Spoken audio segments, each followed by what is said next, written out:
Poon kay do sa gudngunyan. Minaanduyog sa baga na mamanuan. Katuwang para sa kauswagan. Sa mga bareta, patas. Sa impormasyon, public service, enot ka. Malalaoman, katotohanan ang sinasarigan. Inina ang bagong Radyo Ronda. DCKI Iriga Radyo Ronda. Ang maugmang kairiba. Madya na.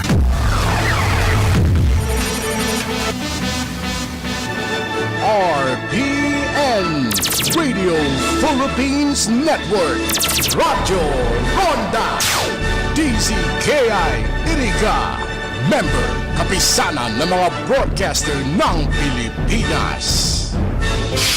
DWIZ 882 at RPN Provincial Stations. Mas pinalakas.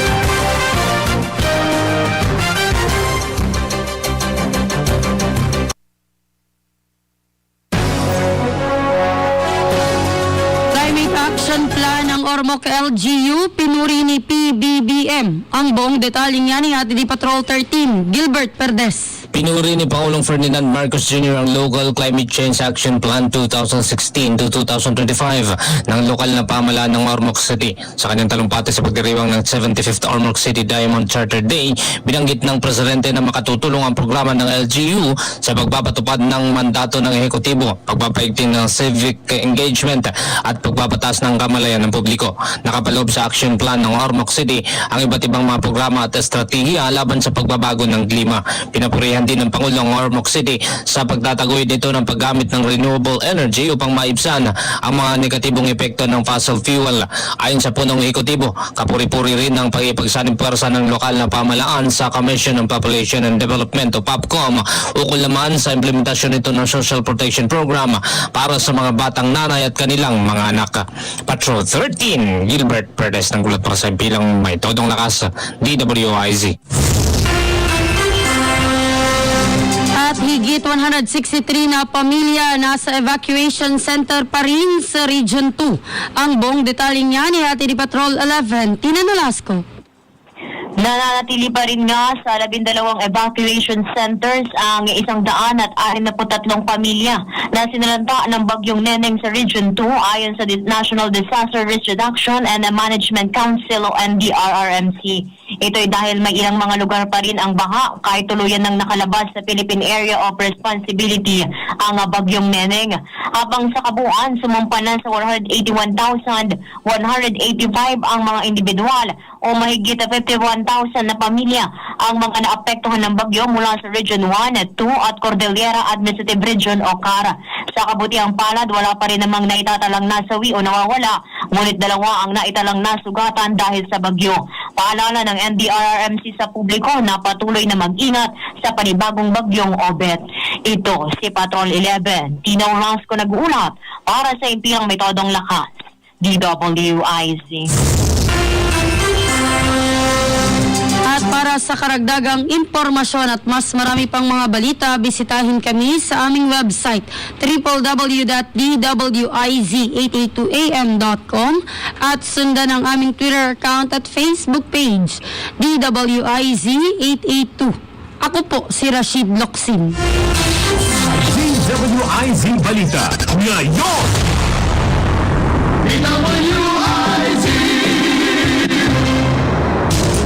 Huwebes na, mga kapartner sa business. Buksan ang isipan sa mga bagong kaalaman sa negosyo, ekonomiya at hanap buhay. In the heart of business. At ngayon, narito na ang mga kilalang business columnists at broadcasters. Maru Pahati Sarne at Lito Gagni. Ang bahaging ito ay hatid sa atin ng Metro Pacific Investments Corporation. We invest, we manage, we transform. Magandang hapon mga kaibigan. Welcome po dito sa In the Heart of Business. Ako po si Maru Pahati Saine with my partner, Lito Gagni. Ako Hi, po si Lito partner. Gagni at hi partner. At maganda po ang ating pag-uusapan ngayon. Yun po yung pinakamahalagang aspeto ng ating buhay. Tungkol sa ating kalusugan. Oo, tungkol sa ating kalusugan. Totoo yan. Dahil kapag yan nga ang problema natin, pag problema na yung kalusugan, ako sunod-sunod na pati ekonomiya. Malaking problema na, di ba? At ngayon mga kaibigan, ang bisita po natin dito sa In the Heart of Business, ang kauna-unahan na Certified Patient Experience Professional dito po sa Asia. She has been working in the patient experience field for 13 years with a strong background in patient relations management, patient analytics, operations, and strategy. Siya po ay very passionate dito sa lumalaking movement sa patient experience at advocate and active speaker in Philippine healthcare. Nakapagbigay na po siya ng international keynote presentations sa patient leaders dyan po sa ASEAN region at gain din sa Philippine Physician and Healthcare Organizations kung saan kanya po inuugnay ang clinical care at patient experience. Miyembro rin po ng Global Steering Team ng Future of Experience Measurement with the Beryl Institute, a leading patient organization in the USA. Ang ating pong bisita ay ang kasalukuyang head po, Patient Experience Excellence sa Metro Pacific Health. Wala po iba kundi si Miss Joyce K. Nazario. Hi, Miss Joyce. Magandang hapon. Good afternoon, Ma'am Malu, and good afternoon, Sir Lito. I'm very happy to be here today. What is Metro Pacific Health and what will it become here on, ma'am? So, the name Metro Pacific Health it's a branding change now. Before we used to be Metro Pacific Hospitals, and now it is Metro Pacific Health. So, we're really going beyond the hospitals and clinics and, moving out into the whole healthcare spectrum, from virtual care, mobile care, home care, the whole spectrum of illness to wellness. In the DNA of our frontliners across the network, we really give compassionate and patient-centric care on top of medical excellence. So, this leads to the brand proposition that differentiates our 19 hospitals, from the other hospitals. We have Makati Medical Center, Cardinal Santos, Asian Hospital, Davao Doctors, of course, in Davao, and Riverside and Bacolod. These hospitals really have it in them that we provide compassionate care on top of excellent outcomes. It's not just about early prognosis, successful surgery, but also in the everyday smaller things that really matter. So the soothing voice of our doctors, the cheerful greetings of our security guards, the humming of the nurses when they push their wheelchairs forward with the patients to soothe them if they're anxious, giving directions very well so that the patients and their families in the hospitals can move around. And even birthday greetings when you're in the hospital, that's all part of what we see as Metro Pacific Health. Oh, so doon pumapasok, ma'am, yung inyong patient experience excellence. Yes. Oo, na inihawa mo doon sa lahat pa na mga kasamahan niyo dyan sa Metro Pacific Health. So, yun po ang dahilan ng inyong pagbabago ng inyong brand name. Kasi naka-attend tayo doon, di ba, partner Lito, sa launch ng kanilang ng brand equity launch po ng Metro Pacific Health. So, hindi lang ospital ito sa kabuuan pangangalaga po sa kalusugan ng ating mga kababayan, ma'am, di ba? So, ano po ang mga specific na mga plano po ng Metro Pacific Health para mapalawak niyo pa ang inyong network? Yes. So parang we'll talk about the logo first, no? So it's the visual expression of the heart of Filipino healthcare. Yes. The MPH, no? So it's in the M, the P, and the H. So this is parang it conveys the group's focus on becoming leading and most valued integrated health network in the Philippines. So yeah, the growth scope of our network. We're going to deliver high quality, sustainable, compassionate, patient-centered care. So we're going to build a nationwide network of hospitals. We're going to have outpatient care centers. We're going to have cancer care centers. We're going to have pharmacies, satellite laboratories, and we have allied health colleges now, but of course we will still grow that, no? Again, I'm also talking about virtual care, so virtual care platform where our patients, whether they're, like I said earlier, Sir Lita, no, from Davao, you can access the things that if you go to Manila or to the Visayas, it's going to be together. mobile care will bring the care of the hospitals into the home for those who need care at home, and really covering the whole spectrum of illness to wellness. So we're really reaching out in the whole end-to-end healthcare service that we can provide to the Filipino. The Metro Pacific Health is looking to do that. Oo. So ito Galing. ang inyong brand new logo. Puso. The heart of Ayan. Filipino healthcare. Yan, oo. Okay. Gaano ba karami ang mga ospital ng Metro Pacific, ma'am? Right now, we have 19 hospitals in the network. 19 Bukas 20 na. Baka bukas 20 na. Malapit na po. Oo. At But lahat we yan, do plan to grow. oo, iisa ang kanilang layunin, no? Na maibigay nga yung excellent healthcare doon sa ating mga pasyente. Itong yung mga doktor po natin, mga nurses natin, sila po ay inyo rin pong tinrain kung paano ang talagang tamang pagtugon po sa pangangailangan ng ating mga Yeah. pasyente. Oo. Booming voice para kumusta na. Pati yung paraan ng makikipag-usap ha. Opo. Oo. As I say, touch points matter kahit in the manner of Touch point, speaking. yeah, touch point. The I manner like of that. speaking, it's there. Kasama po yan sa touch point. Every time you get to interact with the patient, whether it's in person, and the way the hospital looks, the way the hospital smells, the way that the doctors interact with the patients, all of those are different touch points. Oo, kasi alam mo yan ang mga sensitive kasi ang mga pasyente, di ba ma'am? Na siyempre may mga masakit sa kanila. Ngayon, kung kunyari papagalitan mo sila lalo, di ba parang mas lalo silang sumasama ang loob at feeling nila, bakit ako ginaganito? Lalong hindi gumagaling tuloy. So pati yung mga bagay na yan ay yan ang ibibigay na quality ng Metro Pacific Health. So, yes ma'am. Oo. So ano pa po ang inyong pamamaraan para yung the heart of Filipino healthcare ay maramdaman nitong ating mga pasyente at ng kanila mismong mga pamilya rin?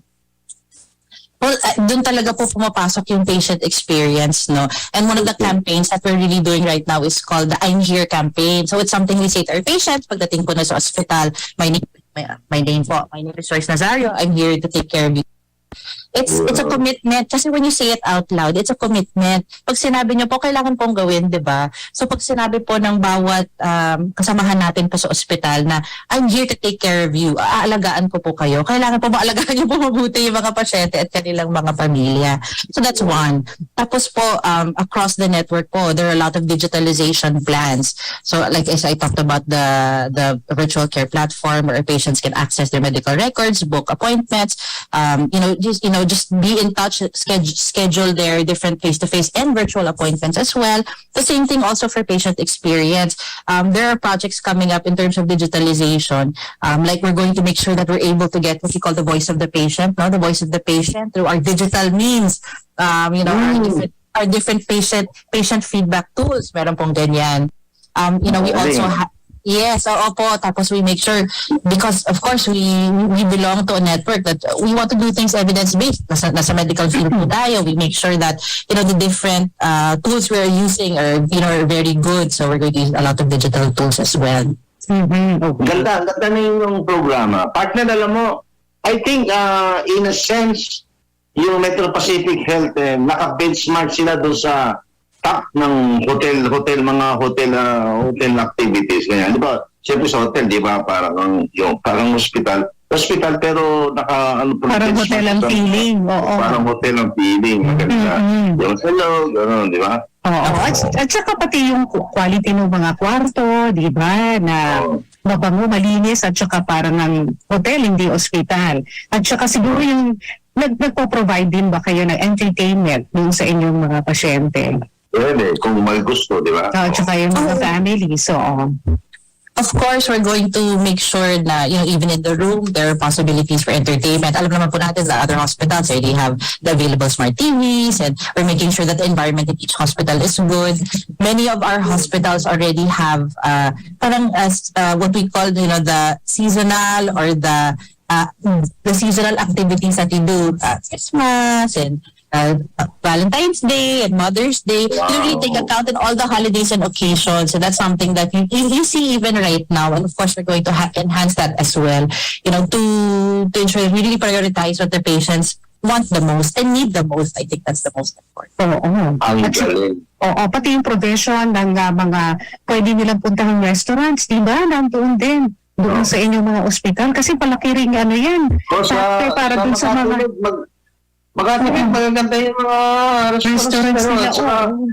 Hindi masyadong yung mataas sa mahal. Hindi, tama lang. Yung nanay ko nga doon, 92 years old. The famous floating island po.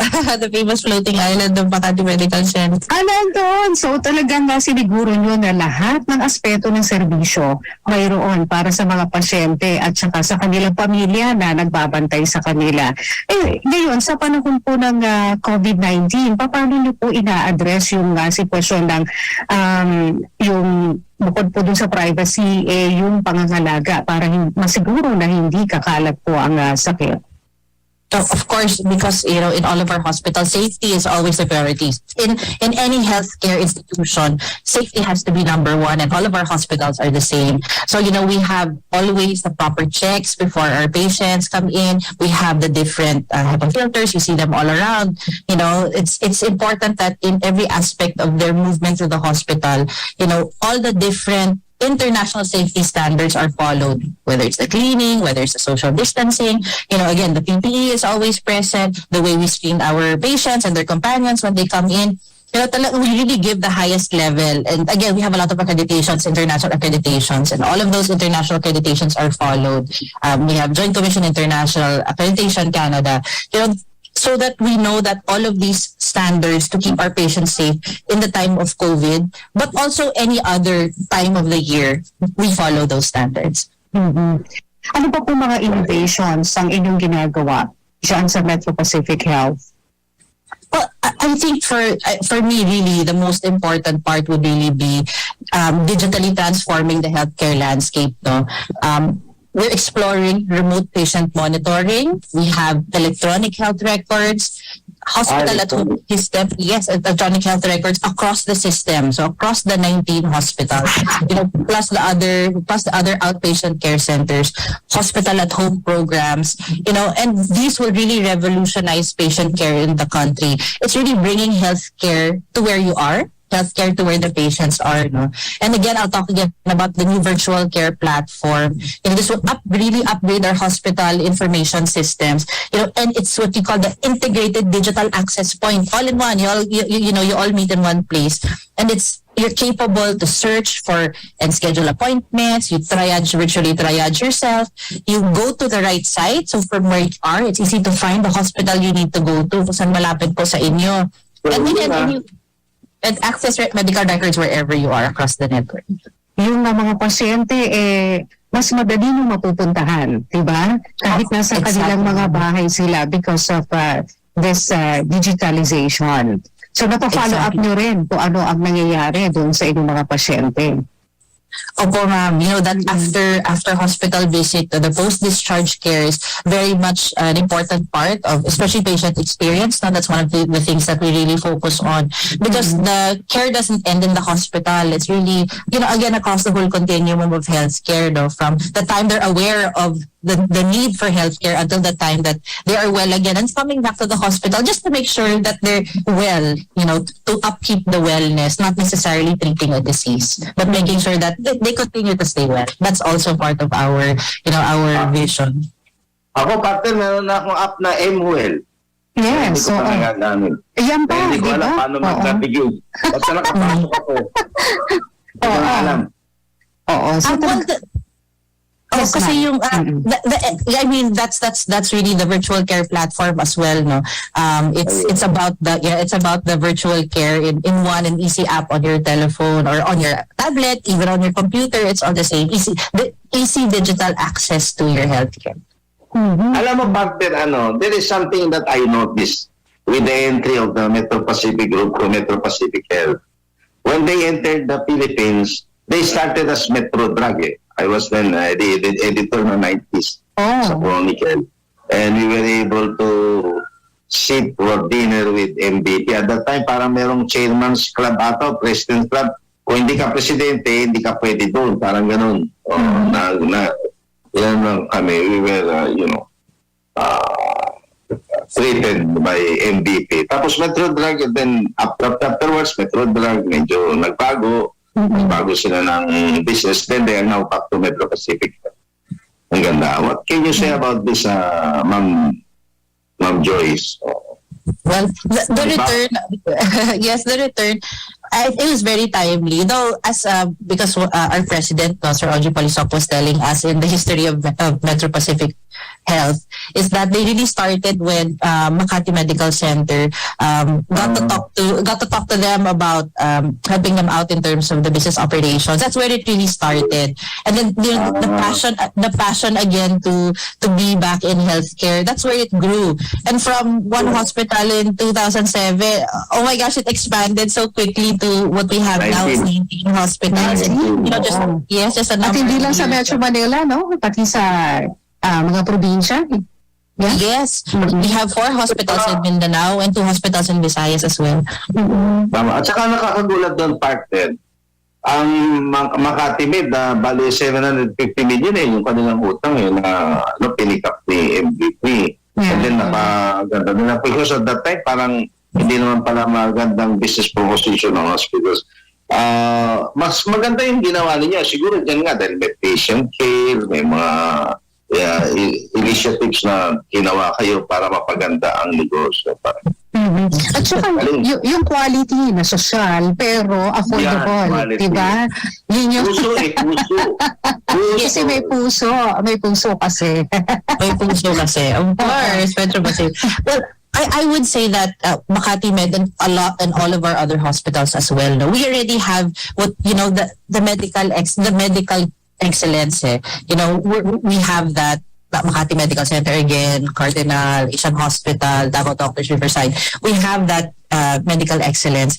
It's really about, and of course we all know that the MPIC, so Metro Pacific Investments, is really one heck of a business group. No, they really know how to transform, and of course the vision of of MVP, of course, Sir Audrey at the time, the vision to really transform what was already a very good product in the beginning to something bigger, and now amazingly bigger. The scope is so much wider, and of course with the whole management team that we have now at Metro Pacific Health, and of course the support of friends like you in the media, with the different sectors, the government, the private business sector, because it's not just about Metro Pacific Health as a business. No, we want to, and MVP said this, we want to contribute to nation building. We want to provide affordable, high quality, and accessible healthcare through our 19 hospital network. Yung sinabi ni MVP nung kanyang speech, yung tungkol sa ang isang malusog na nation ay malusog na ekonomiya. Yan ang yan ang kanyang paniniwala. He opted to take the road less traveled, sabi niya. Favorite niya si Robert Frost. Yes. I felt teary-eyed because I'm a big believer in we are who we are as a healthy nation. If we're healthy, the nation, diba, if we're healthy as a Filipino, then the whole nation is healthy in many other aspects as well. Okay. Oo. So ma'am, paano naman yung pakikipagtulungan nyo sa gobyerno? Are you also working with the government? Kasi syempre they have this PhilHealth, no? Para doon sa mga kababayan natin na makayanan yung kanilang hospitalization. At ano pa yung iba yung pakikipagtulungan sa ating pamahalaan para maisulong nga ang isang healthy nation? Oh, yes. Actually, right now, our CEO, Dr. Harish Pillai, is a member of the Private Sector Advisory Council for Health. So he is really active. He's really active. Of course, he's very active in that. He's going to bring his international expertise, to this council, and of course to our network. He's already right in the middle of it. But yes, we really have a seat at the table in terms of transforming the nation in terms of healthcare, and going to not only be here as a network, but to share knowledge, contribute in terms of CSR. Those are also in our plans. CSR. Wow. So what are the CSR initiatives you're doing right now, and what will they be next time?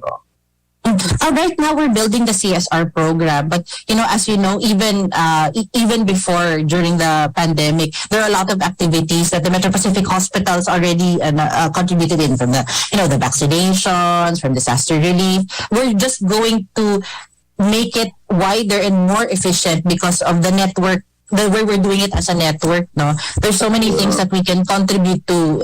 In terms of CSR, for those Filipinos, well, one of the things already is providing affordable and accessible care, where you have the quality of the best hospitals, but anyone can have that care. We don't want the Filipino to leave the Philippines for complex cases. No Filipino should be deprived of quality health care. We believe. Wow, galing ha! You keep the heart beating. All of us. Yes. So, Our heart beats for the Filipino people. oo nga. Yan ay isang malaking pasasalamat ng mga kababayan nating Pilipino na may ganitong uri ng ospital. At nawa ay tularan ng iba pang mga hospitals yung kung paano kayo nagsisilbi para sa ating mga kababayan. Dahil sabi mo nga, Miss Joyce, hindi lang naman yan yung pagpapagaling mismo ng sakit kundi yung continuing care sa kanila. Diba? Yes. Kahit na nga nasa labas na sila ng inyong ospital. Yes, Ma'am.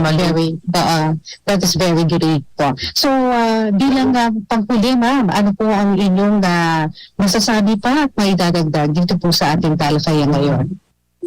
So, I just like to reiterate that we want to ensure that affordable, high quality, and accessible healthcare through our 19 hospitals. Again, I'll name some of our hospitals: Makati Medical Center, Asian Hospital, Cardinal Santos, Davao Doctors, Riverside, and many of the other NCR and Mindanao hospitals that are part of the network. We want to ensure that no Filipino leaves the Philippines for complex cases. No Filipino will be deprived of quality health care. And siguro to sum it up, what is the heart of Filipino healthcare? And this is what we believe in the network.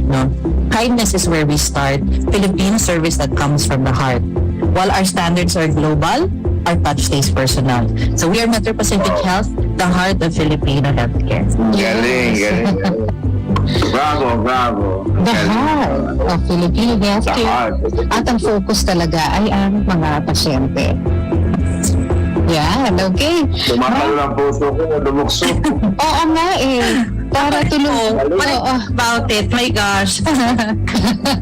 Parang, kahit tayo ma-ospital gugustuhin mo na tuloy ma-ospital dahil doon sa ipinapakita nilang, ipinapakita nilang. Sabi nga nila, kindness is its own reward para Totoo.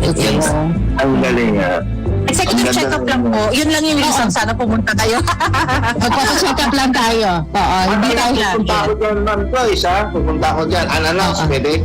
Of course, syempre, sir. Ako po sasalubong sa inyo, sir. Ayan. Siya ang babati. Lalakad ako mula MRT Ayala hanggang dyan sa may baba ng sa walkway. Pagod ako, that's 30 minutes kasi. Opo. Kasi at the end po yung mahati na sa dulo po. Ang galing. Ang galing. I really like, this kinds of programs maganda yan. Yung local, yung personal, yung global standards. Galing ninyo. Thank you, sir.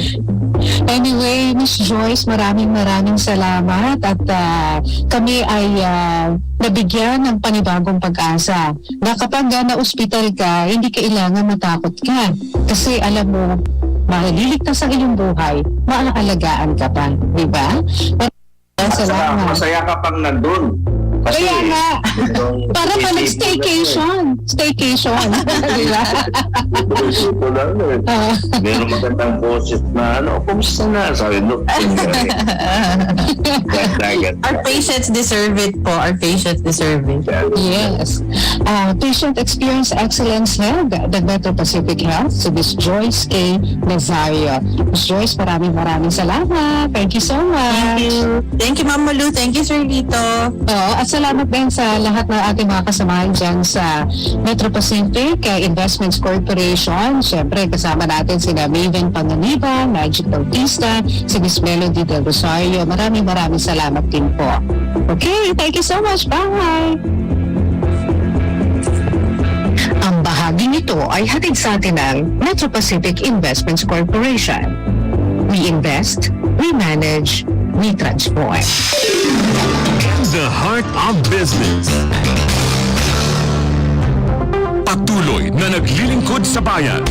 Mas todong pagpabalita. Mas todong pagseserbisyo publiko. Ito ang DWIZ 882. Mas todong lakas. Mas pinakihinggan ng buong bansa. Sa gitna ng pandemya, palakasin ang resistensya. Siguraduhin ang 7 hanggang 8 oras na tulog. Kumain ng masustansya at manalangin. Isang paalala mula sa MX3. Be extraordinary with MX3. Hello, this is Rene Salud, ang inyong fashion designer to the world. Marami talaga ang kabisihan sa mundo ng fashion. Kaya mahalaga sa akin ang MX3. Napakahalaga sa akin ang tulog. That's why kahit sobrang busy, I made time for a good sleep. Well-rested ako and glowing like those beauty queens I dressed. MX3 is part of my daily routine. I am so blessed to have MX3 in my life. I am Rene Salud. Believe ako sa MX3. Kaya umiinom ako ng MX3. Mahalagang paalala, ang MX3 ay hindi gamot at hindi dapat gamitin panggamot sa anumang uri ng sakit. DWIZ 882. Sa komentaryo, numero 1. Karambola. Sa pool, si Jarius Bondo. At laban para sa karapatan.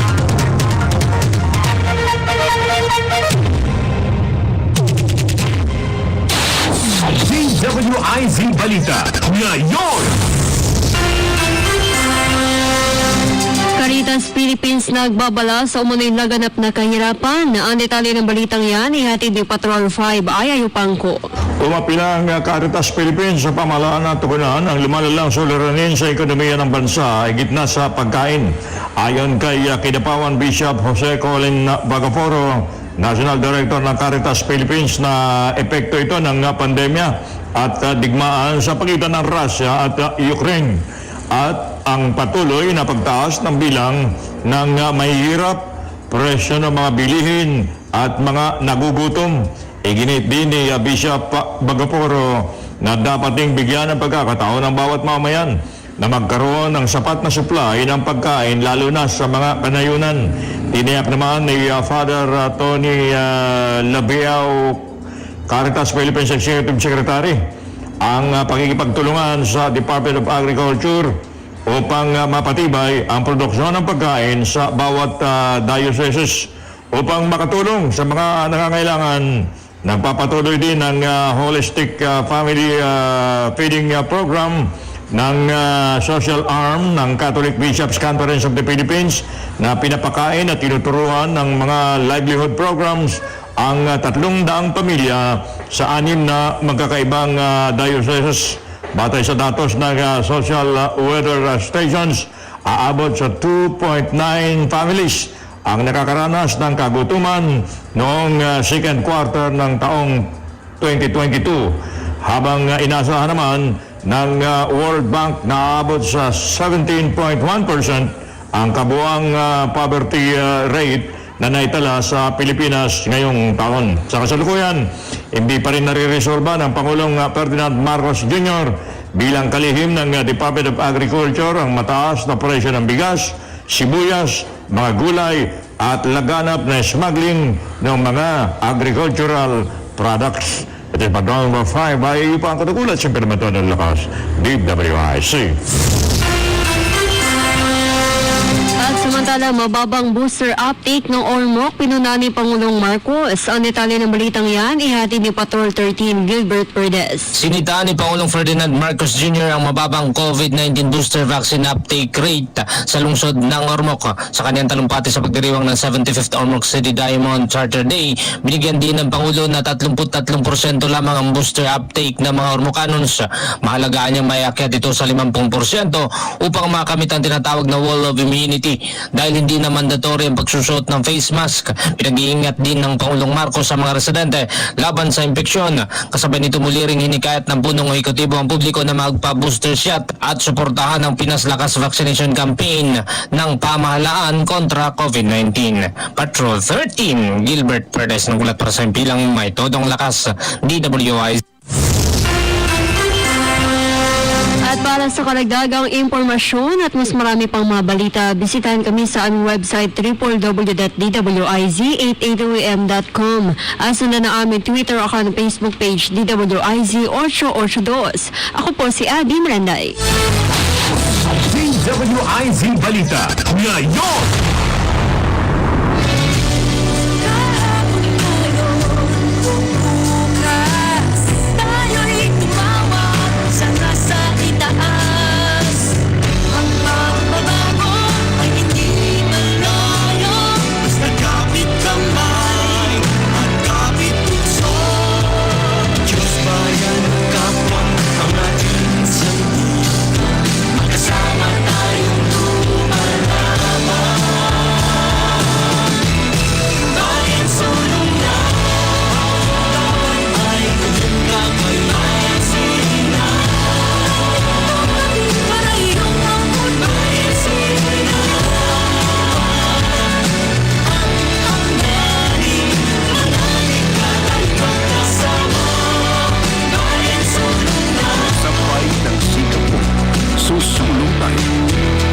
Pacific Investments Corporation. Laging kasama. For high appraisal and quick processing, avail of a City State Savings Bank jewelry loan. It's the handy, perfect solution for your temporary medical, educational, business, and other needs. Get a jewelry loan at only 2% per month and for a term of 6 to 12 months. Just bring one valid ID and proof of income.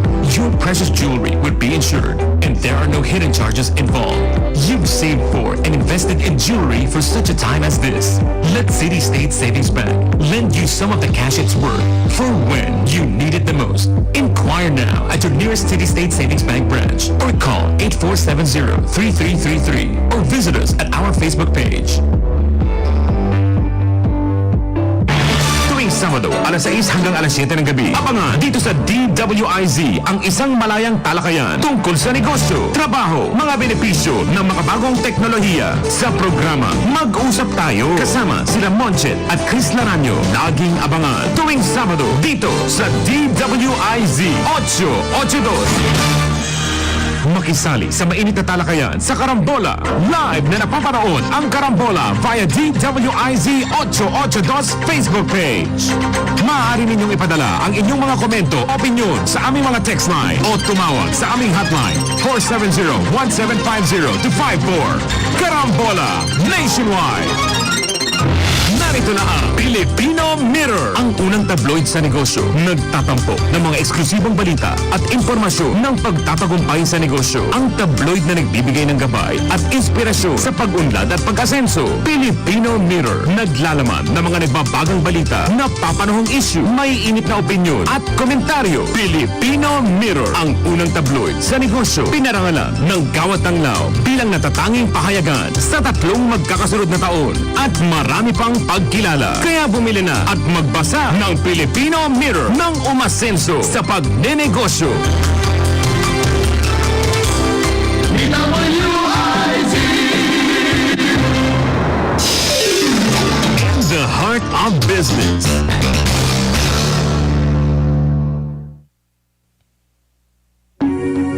How much do you love your family? Sa tuwing nagkakasakit sila, ganoon na lang ako mag-alala. Gusto na ko siguruhon nga permis na luwas o layo sa sakit. Ginsigurado ko nga may ara sila permi mabuligan, maskin asa kag maskin kanusa. Mahal na mahal ko ang pamilya ko.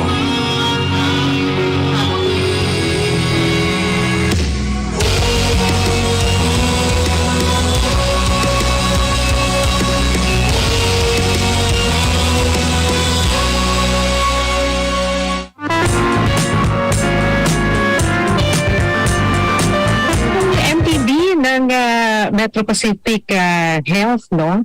At ano ba ito? Binablock ba ng Facebook? I think sila ang may copyright naman yan nitong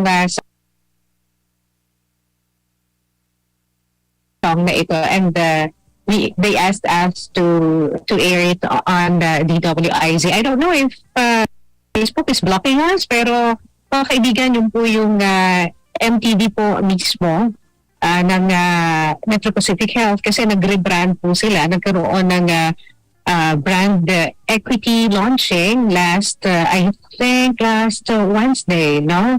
Wednesday of last week, October 12, at dumalo po tayo ng ating partner na si Dito Gagni para masaksihan ito pong launching po nila ng kanilang bagong mga ospital, other healthcares na kanila pong isinisilbi ngayon sa mga mamamayang Pilipino.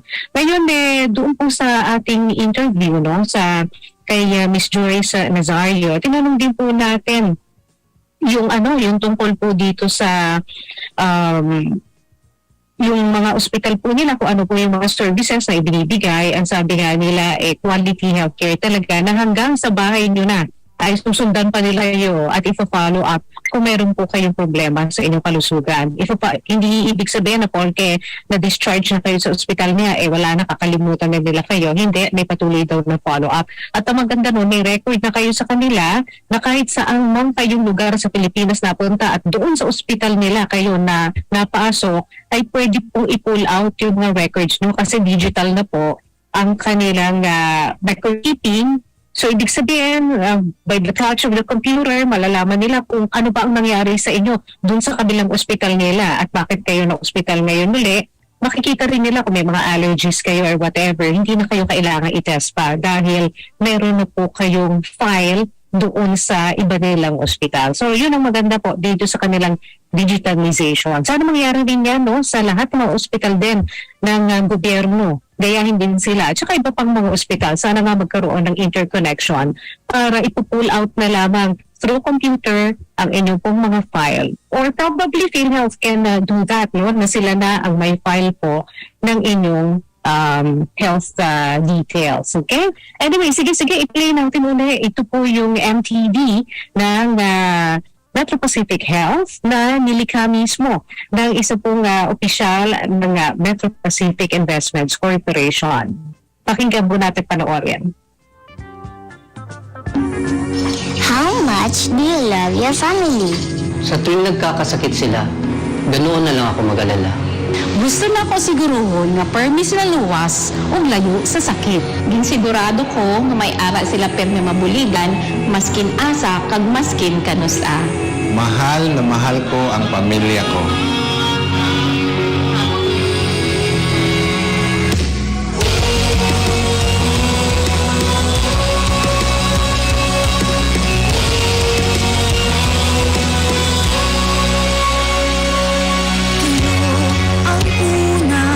Sa aming puso, anumang dinadama, kami ay naririto. Kayo ang bida sa tahanang ito, di kayo mag-iisa, kami ay kasama niyo.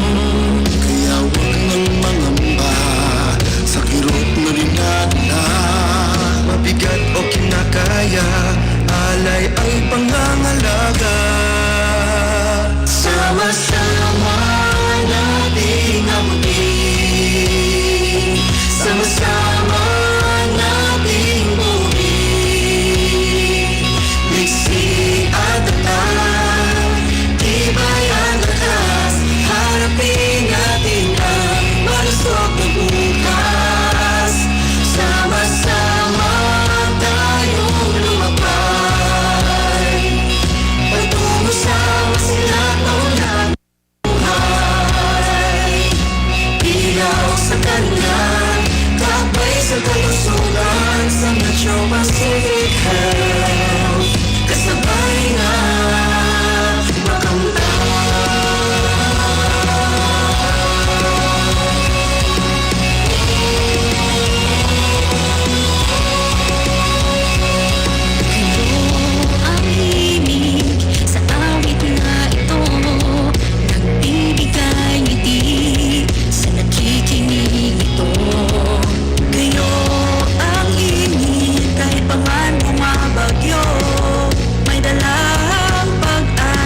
Pacific Health, kindness is our connection.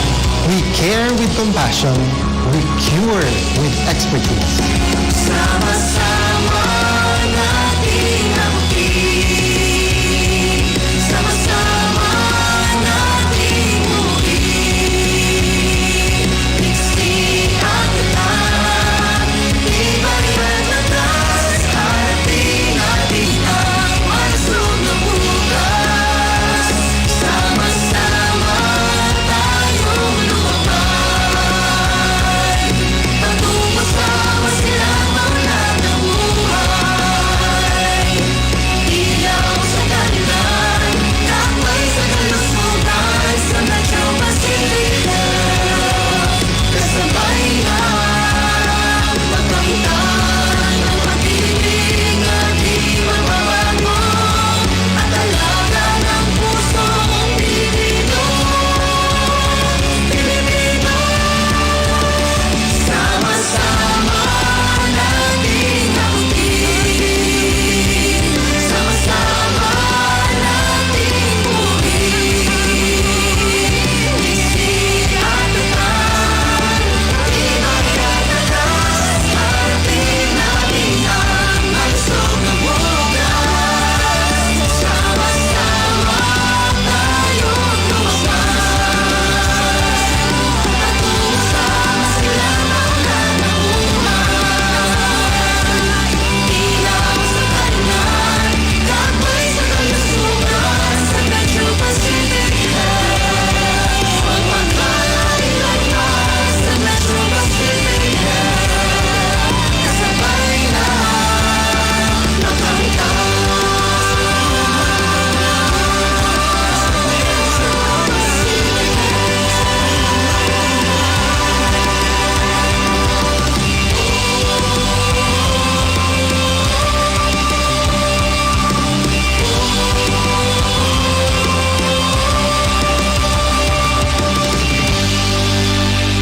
We are Metro Pacific Health, the heart of Filipino healthcare. Yan po ang brand new MTV nito pong Metro Pacific Health Group at ang nag-compose po ay isang official day po nila, no? Congratulations Metro Pacific Health. At tayo nagpapasalamat din na pinagkatiwalaan po tayo dito sa In the Heart of Business na para maihayag yung kanila pong mga impormasyon kaugnay sa kalusugan, sa sustainability, sa ating environment, diba? At yung iba pang mga proyekto po nila na makakatulong katulad ng mga scholarships ng Metro Pacific Investments Corporation at ng kanila pong mga foundations. Kaya palagi po kayo makinig dito sa In the Heart of Business kasi palagi pong may hatid na bagong mga balita na makakapag-unlad pa ng ating buhay. Anyway, maraming salamat din nanonood, nakikinig sa ating ngayon, sina RG Chell dyan sa China. Walang pugay, walang patlang. Thank you RG Chell. At saka si Mr. Sydney, si Engineer Alvin Quinto, palagi rin siya nakatutok dito sa atin, listening from Sydney State Government Department of Planning. Ang galing naman ni Engineer Building Certifier Alvin Quinto. Magandang hapon po. Si Preslyn Cruz Garcia, hello. My sister, nandiyan naman siya sa may Cavite. Hello rin sa iyong mga anak at sa iyong husband. Hello sa lahat ng mga tiga-Imus Cavite na nakatutok sa atin. Tsaka may nag-message sa akin kagabi. Sabi niya nanonood at nakikinig daw lagi. I think Gloria Santos, yung kanyang pangalan. Hindi ko makita. Pero palagi rin siya nakatutok dito sa atin, hindi lang siya nakakabate. Ayun, tama na. Gloria Santos, hello. Magandang hapon. Glory Santos din. At saka si Dean Santos, thank you. And Ate Liza Aquino, maraming salamat. And salamat nga rin pala sa ating mga kaibigan ko kasama dito sa DWIZ. Yung nauna po sa atin, tambayan sa DWIZ, sina JP Varela at saka si Attorney Ahmed Paglinawan, lagi din sumusuporta sa atin dito sa In the Heart of Business. At ngayon naman, siguro panoorin natin yung corporate AVP po ng Metro Pacific Health. Narito po yan. There's no limit to what we can do when our hearts care with compassion. In 2007, What started as a man's response to help one hospital led to a vision to improve the lives of Filipinos through quality healthcare. Over the last 15 years, we saw how a single hospital grew into a network of 19 hospitals all over the Philippines.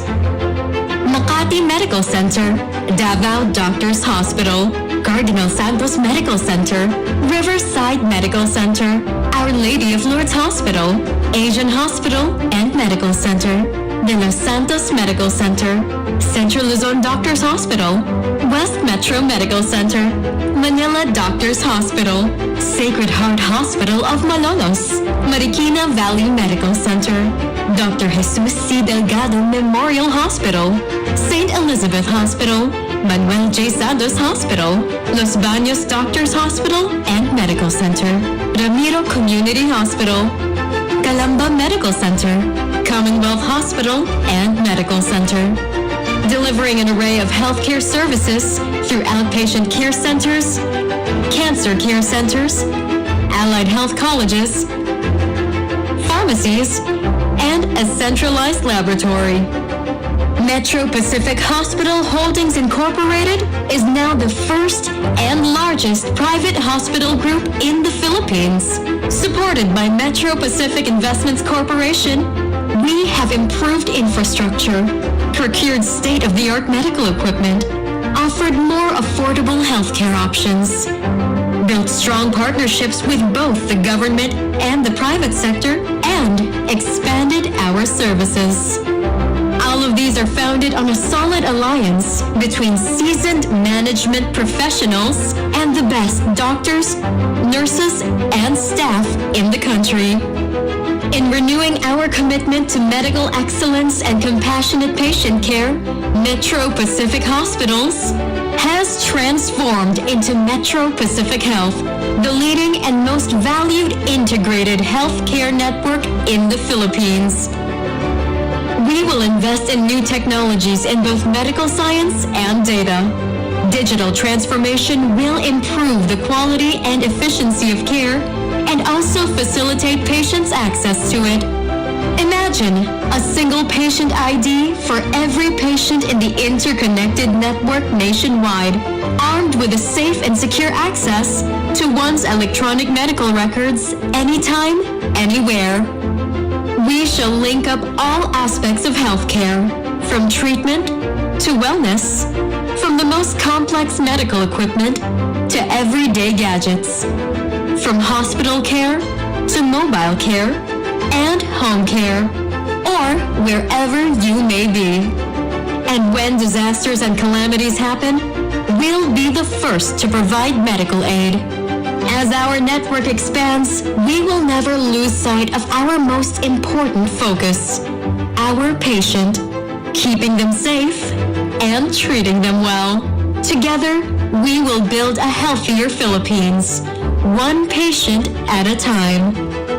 Our dream is for no Filipino to have to fly out of the country for world-class medical attention, for no Filipino to be deprived of high-quality health care, for no Filipino to have to leave their homes for an urgent consultation, for all Filipinos to be cared for with the compassion, kindness, and empathy they deserve.